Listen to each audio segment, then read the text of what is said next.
del fémur o no? ¿La parte que se inserta en el acetábulo o se dice cabeza de fémur eso? Cabeza de fémur. En este momento estoy tratando de ver si hay algún otro sinónimo que pueda andar dando vueltas por ahí, pero no, cabeza de fémur.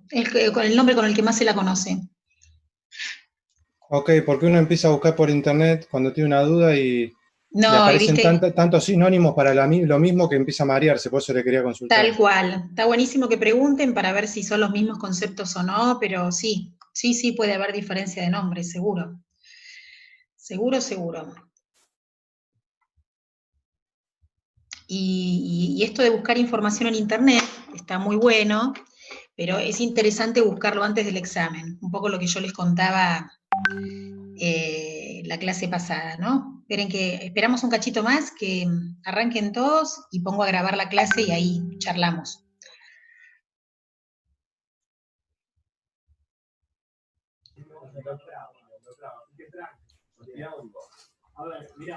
Buenas tardes.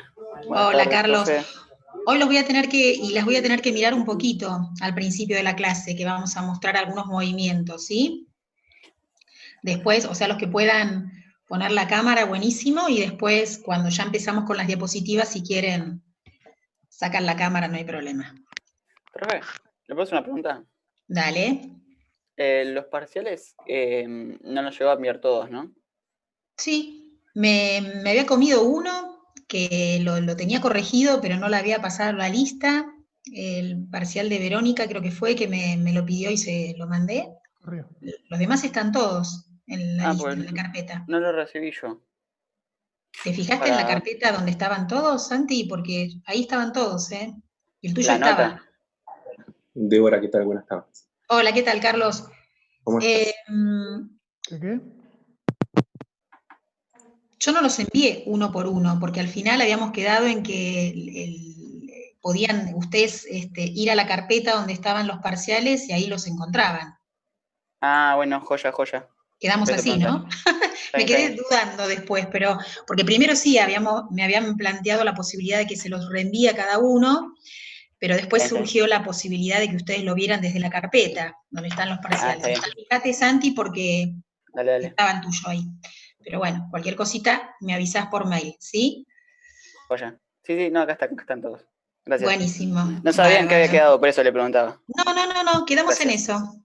Salvo alguien que no podía, me acuerdo, acceder a la carpeta, el resto, sí, me acuerdo, Carlos, pero ya te llegó, ¿no? Así que todo bien. Bueno, buenísimo. Está bueno que hayan visto los parciales, está bueno que si tienen dudas con las correcciones o con lo que aparece ahí, me hagan preguntas, porque esa es la idea de los exámenes, que sean una instancia de aprendizaje más.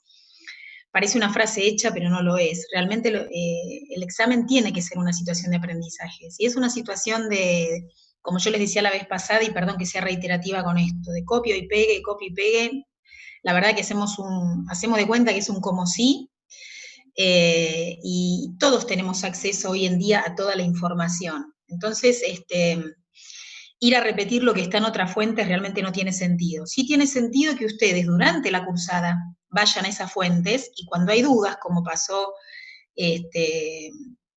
recién con, ayer me perdí, Julio. Con Julio, que me había preguntado me mandó una duda por mail con respecto a un sinónimo, que ahora cuando hagamos el repasito, Julio, voy a aprovechar a nombrarlo. Eso es lo bueno cuando uno va a las fuentes, que a veces aparecen otras palabras que se usan como sinónimos de conceptos vistos en clase, y que después ustedes cuando corroboran tienen que fijarse si corresponden a lo mismo o no. Y para eso hay que ir a la información y buscarla. Y no en el momento del examen, como yo les decía hace un ratito, sino antes, en la previa, ¿sí? Porque después uno en el examen va, consulta fuentes y después se queda con esa idea de si la fuente realmente tenía el concepto adecuado o no, y ahí no tenemos tiempo de estar verificando. Entonces, lo ideal es que sea antes, ¿sí? Bueno, antes de pasar a las diapositivas que nos van a ayudar a graficar lo que vamos a seguir viendo de miembro inferior, alguien que nos haga un pequeño raconto, así como un punteo de los temas que vimos la clase pasada, así todos nos ponemos en tema, ¿sí? ¿Quién quiere? Alguien que tenga ahí a mano el material, no les estoy pidiendo que se acuerden de memoria, y que nos haga un punteo. Vimos poquito la clase pasada porque estuvimos hablando mucho de los exámenes, pero Tuvimos arrancá. miembro inferior. Pelvis. Bien, y las puntualmente, ¿qué? posiciones de miembro inferior. Nicolás, no te pélvica. escuché, perdóname, un poquito más fuerte, ¿puede ser? Ahí se escucha bien. Dale. Articulaciones de miembro inferior. Las de la cadera, rodilla, tobillo y así muy por arriba vimos, por lo que tengo anotado. Y vimos más las de lo que sería la pelvis y el Bien. fémur, la unión del fémur Claro. y el pelvis. Bien, entonces, Mencionamos el coxal y la cabeza del fémur, cómo inserta, o sea, mencionamos cómo es esa articulación, el cuello que tiene el coxal, lo que mencionamos, el ilión, el isquión, el apubis, todo eso. bien, esas son partes del coxal, buenísimo. Sí, y los movimientos. Bueno, genial, genial. Entonces, antes ahora vamos a volver a las diapositivas de la semana pasada y vamos a hacer un repasito sobre la imagen, ¿sí? Ustedes van a ir contando a medida que yo les señalo en la imagen los nombres, lo que hemos charlado. Pero antes de que pasemos a las diapositivas, yo les decía que si algunos se prestan como para que se vean en cámara, vamos a volver a mostrar los movimientos de pelvis primero, con los nombres que les dimos la semana pasada, y después vamos a mostrar los movimientos de la articulación coxofemoral, es decir, los movimientos de la articulación de la cadera, ¿sí? Antes de que volvamos a la parte teórica de las articulaciones. Entonces, ¿se acuerdan que la vez pasada se ofrecieron gentilmente 3 personas a mostrar los movimientos de pelvis? Y después fuimos a la diapositiva. Bueno, ¿quién se puede parar y mostrar en cámara los 2 movimientos que describimos la semana pasada de pelvis? Si no se ofrece nadie, obviamente los voy a hacer yo, pero la idea sería que se animen y de última, si salen mal, no pasa absolutamente nada. Esa es la idea. Pero de vuelta. Y bueno, Carlos, evidentemente no hay voluntarios ni voluntarias. Dale, yo me ofrezco, si no hay... Está bien, que voy a tomar parcial oral la próxima, re mala. Voy a tomar parcial oral y los voy a hacer mover a todos.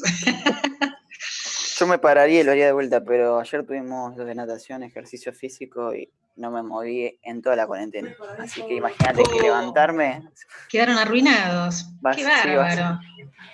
Bueno, gracias, Carlos.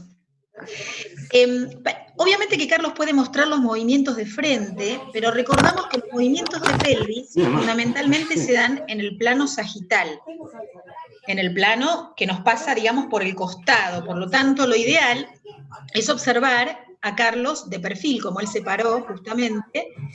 Y entonces, te vamos a pedir, Carlos, primero, están buenísimos los movimientos, así son, que te detengas en lo que sería una anteversión pélvica. Hola, Ana. Perfecto. ¿Te podés quedar un minutito ahí si no te duele la zona lumbar? ¿Por qué decimos que la pelvis de Carlos está en anteversión? ¿Qué indicio o signo podríamos nombrar? Y apúrense porque si no, pobre Carlos va a tener contractura de cuadrados Descienden lumbares. las espinas ilíacas anterosuperiores. Perfecto, Julio. ¿Podrías colocar tus dedos, Carlos, sobre tus espinas ilíacas anterosuperiores? Bien, donde termina la cresta ilíaca del coxal hacia adelante, dijimos que ahí estaban las espinas ilíacas anterosuperiores. Perfecto. Y Julio dijo descenso, porque ahora le vamos a pedir a Carlos que haga una retroversión pélvica. Perfecto, y ahí vemos como los dedos de Carlos ascendieron. Entonces, en la retroversión pélvica ascienden las espinas ilíacas anterosuperiores. Gracias, Carlos. Bien, recuerden que todos los movimientos de círculo que uno puede hacer con el tronco o con la columna lumbar más pelvis no son movimientos típicos de pelvis, sino que son una combinatoria. Santi, cerrá porfa el micrófono. Son los movimientos que uno puede hacer en conjunto con la columna y con la pelvis, pero no son movimientos específicos de pelvis. ¿Hasta acá vamos bien? ¿Seguro? Bueno, muy bien. Entonces, recordamos algunas cositas que nos vienen bien, ¿sí? Ahora sí les voy a pedir, porque al compartir la pantalla a mí me pasa que no los puedo ver a todos. Entonces, cuando les pido alguna participación, abran el micrófono, porfa, y ahí los escuchamos. Si yo preguntara, entonces, ¿qué elementos constituyen la pelvis humana? ¿Qué contestarían? Coxal izquierdo, derecho y coxis. Coxales. A ver, espera, ¿quién contestó? Gabriela. Gabriela, ¿dijiste? ¿Coxal izquierdo, coxal derecho? Y coxis. Acordate que coxis, Gabriela, es la parte El final sacro. de la columna. Sería columna Pero en realidad, sacrocoxal. Claro, todo este hueso es sacro. Podrías decir sacro y coxis, si querés. Okay. O podés decir sacro, pero no te olvides, si decís coxis nada más, es como que no tenés en cuenta todo esto, ¿sí? Sí. Sacrocoxis y coxales, perfecto. Si yo pregunto cuáles son las zonas del hueso coxal, y que por favor las ubiquen topográficamente, o sea, que les den una ubicación. Tienen que decir parte anterior, parte inferior, parte posterior, como ustedes quieran. ¿Cuáles serían esas tres partes del coxal? A ver, Nico. Sí. El isquión, que es el hueso de la cola. Perfecto, espera que los señalo, espera que los voy señalando. El isquión, o hueso de la cola, sí, o el hueso donde descargamos el peso cuando nos sentamos. Perfecto, se entendió, se entendió. La pubis, que está a la altura del cierre del pantalón, digamos. Perfecto. Recuerden que el pubis es masculino, es el pubis. Uno puede decir después la rama púbica, lo van a encontrar en algunos textos, que es esto que está acá, o pubis, perfecto. ¿Y nos queda? Y el ilión, que no sé dónde está, no lo anoté. Esto es el ilión, todo lo que te queda. Mira, vos nombraste isquion, pubis, y todo lo que te resta es el ilión, también llamado ala ilíaca. Lo de ala queda claro por qué, ¿no? Sería como toda la parte lateral del coxal. ¿Esto que señalo acá qué es?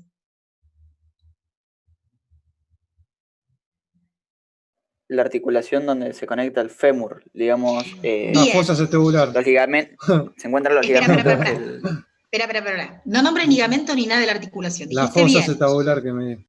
Perfecto. Julio dice la fosa acetabular o acetábulo. Acá lo tienen en latín, acetabulum, pero es acetábulo.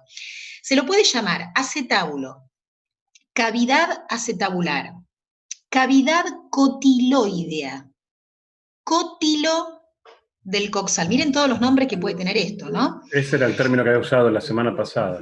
Claro, cótilo, cavidad cotiloidea, acetábulo. Yo usé cotilo, claro, y después Julio me comentó por lo de acetábulo y también es un sinónimo, ¿sí? Pero entonces es la cavidad articular del coxal o la carilla articular del coxal. Todo lo que estoy diciendo es exactamente lo mismo, pero para que ustedes vean que todos esos nombres son válidos, ¿sí? Perfecto. Ahora voy a señalar otra estructura de la pelvis, para que me digan qué es. ¿Qué es eso? Es la sínfisis pubiana. Muy bien, la articulación se llama sínfisis pubiana. El nombre sínfisis tiene que ver con esto de hueso y fibrocartílago, ¿sí? Es una sínfisis, correcto. También la habíamos categorizado dentro de las 3 categorías de articulaciones según su nivel de movilidad. ¿En qué? Hueso y fibrocartílago. Anfiartrosis, correcto, es una anfiartrosis. ¿Y esta estructura específicamente qué es? O sea, toda la articulación es una sínfisis, correcto, es una anfiartrosis. ¿Y esto qué es? Un cartílago. Perfecto, es un fibrocartílago, es un disco de fibrocartílago. Un disco de fibrocartílago. Muy bien. Voy a señalar otra articulación. Sacroilíaca. Perfecto. Articulación sacroilíaca. ¿De qué tipo es? Diartrosis. ¿Es una? Diartrosis. No, diartrosis, correcto, es una diartrosis. Es una articulación dentro de las categorías las más móviles. Ahora, obviamente, como el sacro tiene una carilla plana y el coxal también, al ser 2 carillas planas, simplemente esta articulación va a tener desplazamientos, no va a tener grandes movimientos. Algo parecido a lo que nos pasaba en la acromioclavicular, por ejemplo. del miembro superior, carillas planas, pero al ser una diartrosis, ¿qué va a tener esta articulación? Por ser una diartrosis, ¿qué va a tener? Nexos. Anexos no tiene, ¿eh? Anexos. Esta no tiene anexos, pero ¿qué va a tener? Cápsula, ¿qué más? Cápsula. ¿Qué más? Ligamentos. Ligamentos, ¿qué más? Líquido. Sinovial. Líquido sinovial, membrana sinovial, todos los elementos de una diartrosis, correcto, bien. Perfecto, hasta acá vamos bien. Acá están las tres partes que les pedí antes, acá está el acetábulo, o cótilo, o cavidad articular del coxal, donde se va a articular la cabeza del fémur. Acá tenemos las dos articulaciones que acabamos de nombrar, con sus ligamentos, ¿sí? Ligamentos, bien.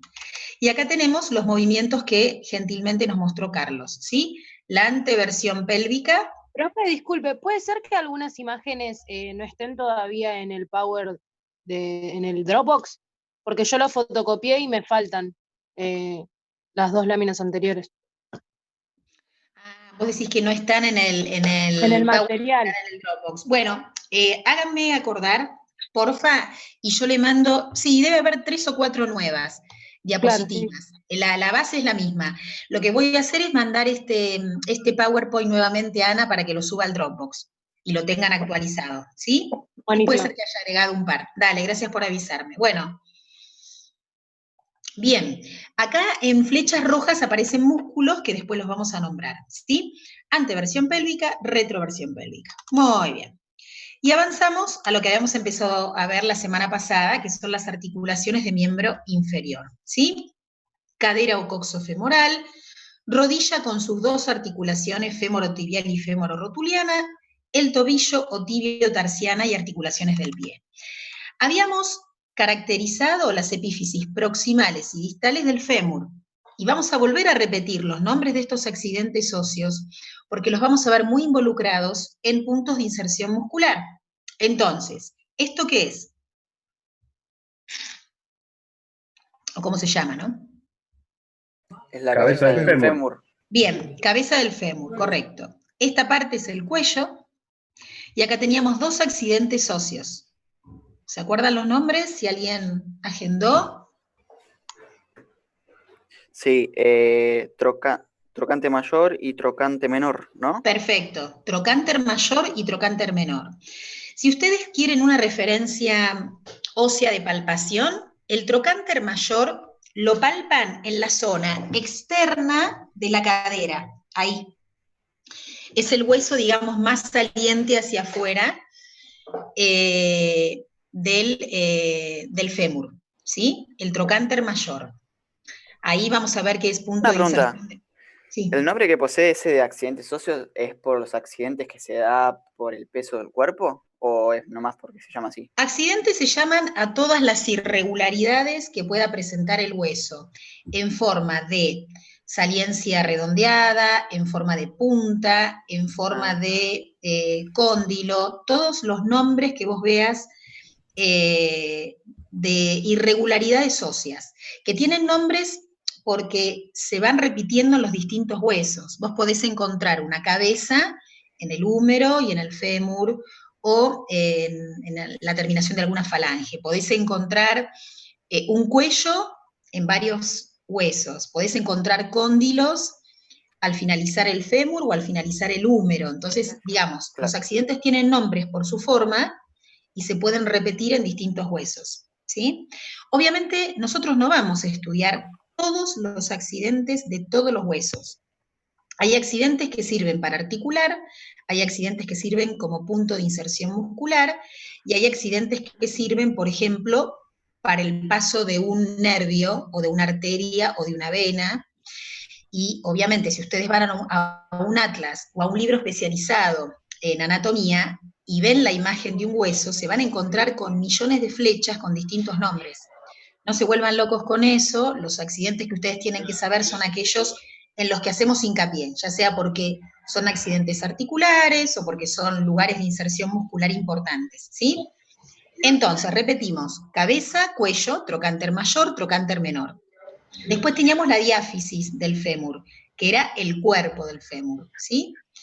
Y al final, en la epífisis distal del fémur, tenemos los cóndilos femorales, que yo les dije que tengan en cuenta, porque ahora lo vamos a ver en la articulación de la rodilla, que estos cóndilos, el interno y el externo, tienen diámetros diferentes, tamaños diferentes, ¿sí?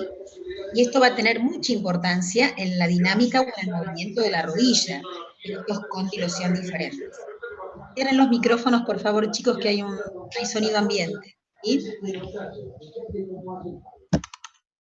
Bueno, habíamos también establecido una comparación entre la articulación coxofemoral y la glenohumeral, o una de las articulaciones del hombro.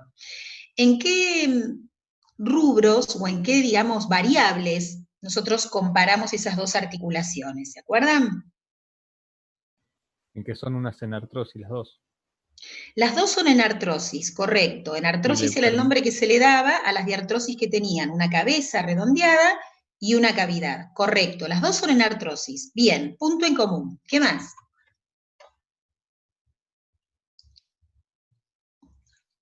¿Qué otro punto? Los movimientos que permiten ambas son bien. Iguales, o sea, son similares. Ahora los vamos a, claro, perfecto. Ahora vamos a ver los movimientos y al ser en artrosis, tienen ambas 3 posibilidades de movimiento. O movimiento en 3 planos, o movimiento en 3 ejes. Puede ser que ustedes encuentren en los textos el nombre de articulación triaxial. Es decir, articulación con 3 ejes de movimiento. ¿Sí? Perfecto. ¿Y en qué se diferencian? En que una tiene más estabilidad que la otra. La de la cadera tiene mucho más estabilidad por la forma. Muy bien. ¿Quién está hablando? Que no lo veo. Nicolás Rabas. Nicolás. Buenísimo, Nicolás. La coxofemoral es mucho más estable que la glenumeral. ¿Cuáles eran los elementos anatómicos que le brindan estabilidad a esta articulación de la cadera? Primero era la cabeza con mayor esferidad que la del húmero. Perfecto. Y después también tiene como un anillo que era similar al húmero, a la articulación glenumeral. Bien, acá hay una ceja cotiloidea de cartílago, correcto, bien. Que la cabeza es mucho más de la fosa también, ¿no? Más completa, sí. ¿Qué más?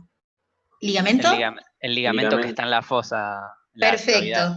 Bien, Nicolás, el ligamento redondo, que acá lo tenemos cortadito para poder ver las dos superficies articulares, pero eso también es un elemento de unión, correctísimo. ¿Qué más? También dijiste que la forma lo que hacía era una especie de sopapa que no permitía que se salga del lugar, que era mucho más difícil que haya luxación. Perfecto, una fuerza centrípeta dentro de la articulación que mantiene unida la cabeza a la cavidad. Correcto, todo eso que nombraron son características que favorecen la estabilidad de esta articulación. Perfecto. Vimos en la radiografía la línea del acetábulo o del cótilo y la cabeza del fémur. Y también hablamos de que esta articulación es muy importante en relación al eje de cuello y diáfisis, ¿sí? Ustedes van a ver ahí que hay un ángulo entre el cuello del fémur y la diáfisis, que es un ángulo que se termina de formar en el desarrollo intrauterino, de manera tal que cuando el ser humano ya puede pararse, no pararse solo necesariamente, ¿sí? Sostener a un bebé y pararse, pero me refiero a la descarga de pesos sobre las caderas, ese ángulo es sumamente importante. Natalie, ¿ya estás? Te anda mal el wifi, pero ya estás con nosotros, ¿sí? Bueno, entonces, este angulito les decía es sumamente importante. Hay una patología congénita que suelen tener, no sé si esto se lo llegué a comentar, creo que sí, más las nenas que los varones, que se llama luxación congénita de cadera, que justamente tiene que ver con la dificultad en el cierre de este ángulo, y justamente este ángulo está un poquito más alargado, entonces si no se toma, digamos, con la precaución necesaria antes de que esa nena pueda pararse, obviamente esa cadera tiende a luxarse. a salirse. Entonces se hace todo un trabajito de contención de esta articulación durante el desarrollo de los primeros meses de vida para que ese ángulo consolide en el valor correspondiente, ¿sí? Bueno, entonces, vamos a analizar los movimientos de cadera. Estos movimientos de cadera van a recibir el mismo nombre que tenían en miembro superior, por eso yo les decía que en esta segunda mitad va a ser más fácil ir avanzando con los conceptos, porque son conceptos que nosotros ya hemos visto. La diferencia ahora es qué tipo de palancas vamos a mover para mostrar estos movimientos, ¿sí? En la imagen de la izquierda, ustedes tienen todos dibujitos donde la cadera está en qué posición. Todo lo que sería el recuadro de la izquierda. Flexión. Flexión. Fíjense que los distintos movimientos llevan a la cadera en flexión y distintas posiciones de rodilla. Esa es la diferencia que vemos. Por ejemplo, acá tenemos una flexión de cadera de aproximadamente 90 grados, porque acuérdense que siempre el 0 es la posición anatómica, pero la rodilla, ¿cómo está en este ejercicio? En extensión. Está en extensión. En cambio, acá tenemos una flexión de cadera con una flexión de rodilla. Y hay un cambio de ángulo, ¿ven? ¿Por qué? ¿Por qué habrá un cambio de posibilidad en cuanto a la flexión? Porque no cae tanto peso en los músculos de la pierna, sería de la parte del muslo. A ver, ¿a qué te referís con el peso de los músculos, Nico? A ver. Como que recae más fuerza en la rodilla, por así decirlo, y se relajan los músculos del muslo. Algo así. Ya entendí. Vos decís que no sé cómo explicarlo bien, pero algo así. A ver si es esto lo que querés decir. Que cuando tenés la rodilla flexionada, el cuádriceps no está tan tenso, por ejemplo. Eso, exactamente. Bien. No recae tanta tensión en esa parte del muslo. Perfecto. Hay una diferencia, estamos re de acuerdo, con la tensión de cuádriceps en este ejercicio y en este, completamente diferentes. También hay una diferencia importante en cuanto al trabajito de isquiotibiales, después vamos a ver, hoy cuando hablemos de cuádriceps e isquiotibiales. Entonces, la conclusión es que puedo flexionar más la cadera cuando tengo la rodilla flexionada que cuando la tengo extendida.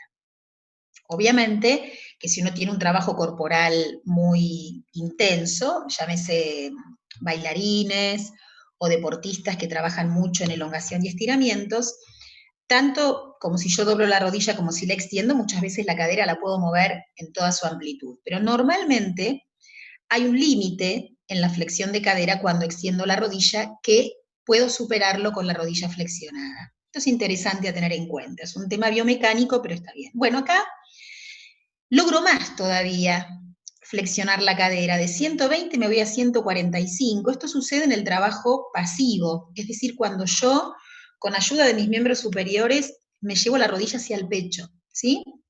Obviamente que en cualquiera de estos tres ejercicios, y esto nos vamos adelantando un poquitito a lo que van a ver en la próxima cursada de anatomía funcional, pero esto tiene mucho que ver con que normalmente cada vez que muevo la cadera, inevitablemente voy a modificar la posición de la pelvis y de la columna. Esto es algo que no lo voy a poder evitar.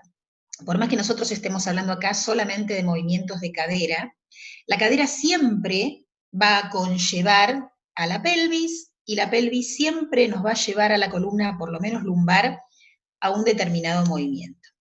Inclusive, muchas veces esto va a afectar al miembro inferior que está en el apoyo, ya sea flexionándose un poquito más, ya sea yendo hacia una rotación externa. Bueno, esto lo vamos a ver más adelante. Y acá tenemos una flexión de cadera con extensión de rodilla, pero con una flexión de tronco, algo distinto a lo que vimos en el primer ejercicio. ¿Por qué hago hincapié en estas figuritas? Porque esto tiene mucho que ver con el análisis de posiciones que yo les pedí, por ejemplo, en el ejercicio 5 del parcial, que tenía que ver con la descripción de los movimientos articulares, ¿sí? Bueno, vamos a ir a las rotaciones y después vamos a hacer la pausita para la próxima reunión.